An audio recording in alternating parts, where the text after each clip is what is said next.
আমরা ম্যাক্সিমাম প্রোগ্রামগুলোতে দেখে থাকি যে কোনো ফাইল ফোল্ডার অথবা কোনো টেক্সট অথবা কোনো কিছুকে কপি করার জন্য কিবোর্ড শর্টকাট হিসেবে Ctrl+C ব্যবহার করা হয়। লাইক আমরা সবচেয়ে বেশি ব্যবহার করে থাকি অফিস প্যাকেজগুলোতে। অফিস প্যাকেজ বলতে এখানে মাইক্রোসফট ওয়ার্ড হতে পারে, এক্সেল, এক্সিস বা পাওয়ার পয়েন্ট আছে বা পাবলিশার আছে।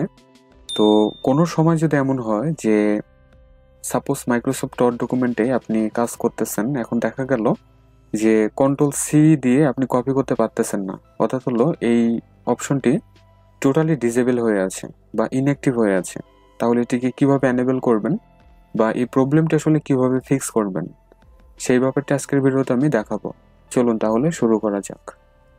দেখুন, মাইক্রোসফট ওয়ার্ড ডকুমেন্টে আমি এখানে একটি টেক্সট টাইপ করে রেখেছি। এখন আমরা যদি এই টেক্সটকে সিলেক্ট করি, দেন কিবোর্ড থেকে এখন যদি Ctrl+C প্রেস করি, আমি Ctrl+C প্রেস করলাম এবং ইন্টার কি প্রেস করে আমরা পরবর্তী লাইনে এসে যদি Ctrl+V প্রেস করি, তাহলে দেখুন আমার এই শর্টকাটটি কাজ করতেছে না। আবার যদি আমি উপরে লক্ষ্য করি, তাহলে এখানে দেখুন পেস্টের যে অপশনটি আছে এটি কিন্তু ডিসেবল হয়ে আছে বা ইনঅ্যাক্টিভ কিন্তু দেখা যাচ্ছে। তার মানে হলো এই টেক্সটকে কিবোর্ড শর্টকাটের মাধ্যমে আমরা কপি করতে পারি নাই। আবার যদি আমরা এই টেক্সটকে সিলেক্ট করার পরে এখান থেকে যদি কপি করি, তাহলে দেখুন পেস্ট অপশনটি কিন্তু অ্যাক্টিভ অবস্থায় দেখা যাচ্ছে। তার মানে হলো এখন আমরা চাইলে এখানে কিন্তু Ctrl+V প্রেস করতে পারবো, অথবা এই পেস্টে যদি হিট করি তাহলে আমাদের টেক্সটটি কিন্তু পেস্ট হবে। ঠিক আছে, তো এই প্রবলেমটা আমরা ফিক্স করব। আচ্ছা, এই লাইনটা আমরা ডিলিট করে দিচ্ছি।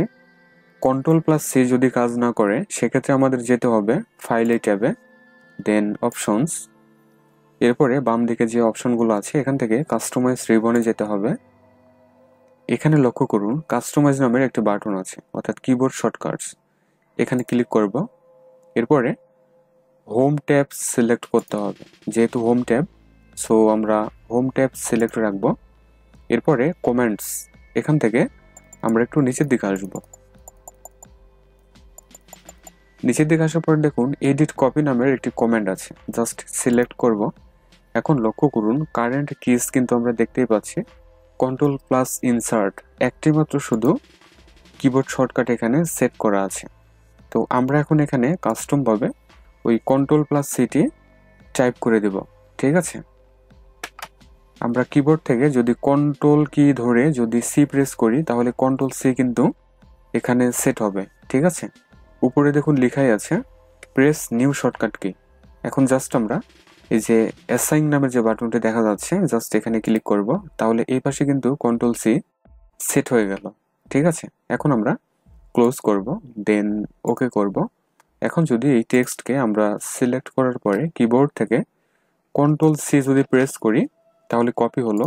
দেন আমরা যদি নিচে আসি এবং Ctrl+V প্রেস করি, তাহলে দেখুন আমাদের ওই টেক্সটটি সঠিকভাবে কিন্তু পেস্ট হচ্ছে।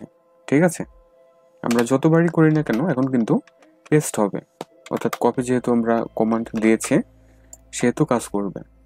তাহলে ভিউয়ার, এভাবে আমরা চাইলে বা আমরা যদি এই সমস্যাটা ফেস করি, তাহলে মাইক্রোসফট ওয়ার্ড ডকুমেন্টে Ctrl+C এর এই কিবোর্ড শর্টকাটটি আমরা খুব সহজে ফিক্স করে নিতে পারবো।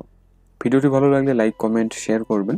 যারা চ্যানেলটিকে এখনো সাবস্ক্রাইব করেন নাই, প্লিজ সাবস্ক্রাইব করে সাথে থাকবেন। সবাই ভালো থাকুন, সুস্থ থাকুন। Thanks for watching.